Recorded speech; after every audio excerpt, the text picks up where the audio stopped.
I was basically flooded with attention, and that was super good. So I am a tattoo artist from Copenhagen. I've been tattooing for 15 years, and I mostly do larger Japanese stuff. I also do a lot of cover-ups. Nice. Have you always been working on cover-ups, or is that something you worked with later? It's been more and more my thing the last couple of years. Also, just because I do lots of big projects, there's often little old stuff that I need to cover up. But Yeah. then at some point, I just found out that I was actually really good at it and enjoy it. So now it's something that I actively do. But of course, I also do, original tattoos. Yeah, of course. It's just interesting because I think a lot of artists avoid cover-ups because they think it's kind of advanced to cover them up and they don't want to do it. So, I mean, that's really awesome. And I mean, I've seen your tattoos and you do a great job covering up the old ones. Thank you, thank you. It's a lot of fun, and people are often more happy with the cover up than they are with a new tattoo because they have been hiding, maybe a full back or arm for a decade or something. It's a great process for them as well. Yeah, I see what you mean. Yeah, that's awesome. Yeah, Yeah. definitely. Yeah. What would you say you have done to stand out? Since I know like Copenhagen is a very competitive place. Is it you think the cover-ups have helped you a lot to like stand out amongst all of the artists or? I mean, I think more like my take on Japanese style. I think that has been my big thing. Also, I do a lot of artwork in different directions. I paint, I draw, and I mix that in between. So I think that has helped me a lot. I wouldn't say that the cover up thing is something that makes me stand out because I'm basically just doing my own style on top of that old stuff. That's true. So yeah, I would say just my style and hopefully my professionalism. I get a lot of callbacks, and yeah, people are happy. Yeah, awesome, man. Makes me glad to Mm, hear. mm. And then it leads me to my next question. What was the problem you needed help with before joining Tattoo Bro? The last couple of years, I would say probably since COVID, has seen a lot of new tattoo artists, which is cool, and I get why people want to do it. But it also means that the competition is super stiff. We have seen a lot of new artists who are really comfortable using social media and are really good at it and they enjoy it. It gives them a lot of success, and I'm happy for them. But for people like me, I'm a bit of an introvert. I don't really like showing myself on Instagram and Facebook and so on. It's definitely, I can feel it in the sort of attention that I get versus what I used to get by just posting pictures of my work. So I think for me and a lot of people in my situation, we sort of stepped a little bit more in the background. And my hats off to these young people who are just kicking ass on social media. But for me, I kind of I need a little bit of help. Yeah, that's kind of why I needed you guys, I Yeah, think. makes sense. I think that's like the most common challenge. And that's also why I asked about standing out before, since I mean, if you go, you've been here for 15 years tattooing, and if you go Mhm. back like 14 years, it was a completely different market. I mean, Oh yeah, very different. yeah, And these days, it's so much more competition. yeah, yeah. And you can whine about it and you can bitch about it, but the fact is that these new guys, they're good at it, and hats off to them. I mean, I wish I was, but you just got to sort of face the facts and be realistic about these things. It just means that I have to look at different options for getting myself out there.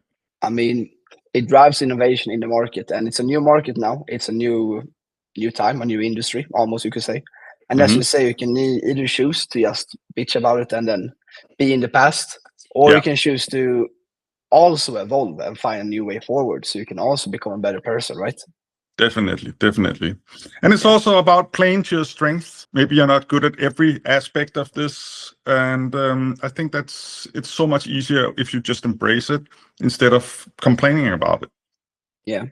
And then when you play on your strengths, you can also see what your weaknesses are. And the good thing, then you can get help from other people because you can't do everything yourself. Yeah, exactly, exactly. Good mindset, Andreas. Thank Like you. I like it. Okay, and then with that, you joined us and we worked together. What results have you gotten so far? So I definitely got quick results and a lot of the leads, I suppose you call them, Yeah. and they definitely started coming in fast. So actually, in the beginning, it was somewhat stressful because I wasn't really ready to handle them. I'm also a father, and after hours, I'm at home and picking up kids and driving to sports and all that stuff. Of So course. I needed to take time actually to just sit down and go through all these new leads. So to answer your question, yeah, I was basically flooded with attention, and that was super good. Yeah, that makes me glad to hear. And Yeah. I think a lot of people when they start, they're not ready to like. It do take some time, and you get clients, you get the interest, and it takes time to answer everyone and book them in and then plan their project. I Yeah. mean, all tattoo artists knows that it's not just tattooing. You have to talk to the clients, you have to sketch up the designs. Mm, People want to change the designs, and then you of course have your social life as well. So it can be hard to have everything. yeah. Yeah. And another thing is, like I mentioned earlier, I'm a little bit, introvert. So to make that contact and just have that whole dialogue and be a lot more proactive was a little bit of a challenge in the beginning. I definitely had to get used to that. Mm, But once I got sort of more so systematic about it, it became a lot easier. Then I really started to sort of turn these leads into clients, and that mm, was a great experience. that's awesome. Mhm. And how would you say you've been working with it now? I would say that it's basically just been the same as I always do. Once I get sort of into the dialogue, I'm a very structured person, and so I didn't really there hasn't really been any sort of big changes in Mm, that regards. Once I got the dialogue going, it's easy for me. I did need to set up a lot of more sort of Google Sheets and stuff like that just to be organized. I know you guys have your own system, but I'm an old dog. I need my usual stuff. yeah, But 100%. it worked, and once I got organized, that was great. That's awesome to hear, man. And we Mhm. talked about this before, so recording, but we talked a bit about. I mean, it's a couple of months since we started working together, and if I'm not mistaken, you booked a lot of big projects. So now, even a couple of months later, you're still working with those initial clients. Oh yeah, yeah. I've basically just had a couple of sessions with most of them, and for the large majority, I've have like maybe 3, 4, 5 sessions to go. So that's good, you know. And that's really awesome. Yeah, So from the leads, the people you booked in, you would say most of them booked like bigger projects. yeah, definitely. Yeah, that's really cool. I mean, that was some results, and I'm really glad to hear that. I mean, that's really awesome. Hmm. And then, of course, I'm also wondering, like, what are your thoughts about me and the team? Well, I think you guys been really professional, sort of easy and accommodating. If I had some questions, you were there with answers very fast. If I wanted a little bit changed to fit my style more, then you were on the money. And yeah, I mean, I don't have any complaints at all. You made it easy for me, and that was good. And also, I think a lot of us have tried a couple of different options by now, different types of marketing services and whatever. And I think you were the first that actually delivered something really Mm, tangible and useful from the start. So that was quite thank impressive. you. Yeah. Thank you. We work with so many artists across all of Europe and the whole world, and Mhm. so many of them says, "Yeah, I've already worked with people and it didn't work." And I Yeah. think, as you're saying, there are a lot of people who promise the world, but they actually have no clue what they're doing. Yeah. Yeah. I thought about this earlier, what you guys actually doing, and it feels like you're just tossing me all these balls, right? And it's my responsibility to To catch catch them. them. Yeah. Yeah.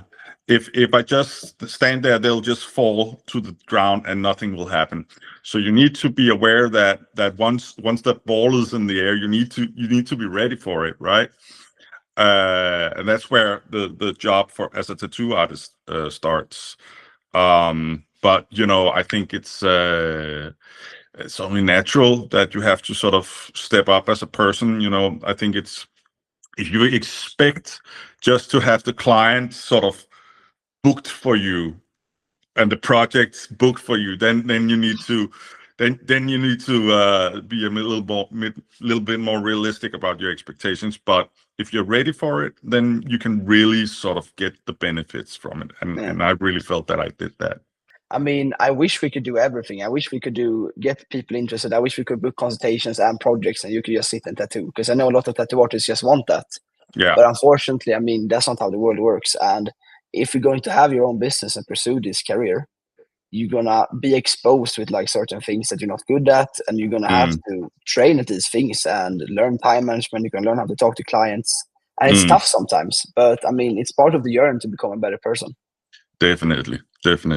And compared to the hoops that I see these young guys on Instagram go through with sort of funny videos and exposing themselves constantly in different situations of stuff, this is still far to my preference, to just sort of have this whole step removed, and I can just sort of welcome the client once they reach out, instead of having to go through a sort of a giant amount of marketing and video creation and content creation and all that stuff. Yeah, so we keep it simple. Yep. Awesome, man. Thank you so much for these kind words. I just have one last question for you. Yeah. And what would you say to someone who was in the same position you were before the program? Maybe they also struggling with social media. They might even been in the industry for a long time and feel they're slacking. What would you say to them? Yeah, I would probably just go back to the stuff that I talked about a little bit earlier and just embrace the fact that you're not good at everything.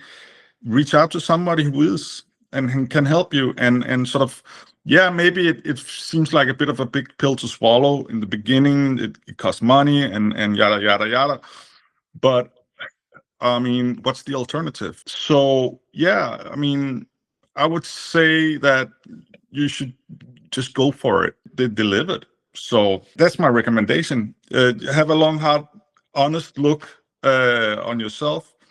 And then if you feel this could be something for you, then at least give them a call and have a talk about it. Yeah, that's my recommendation. Awesome. Super recommendation. Andreas, thank you so much for taking the time. I appreciate it a lot. And it's been really awesome working together.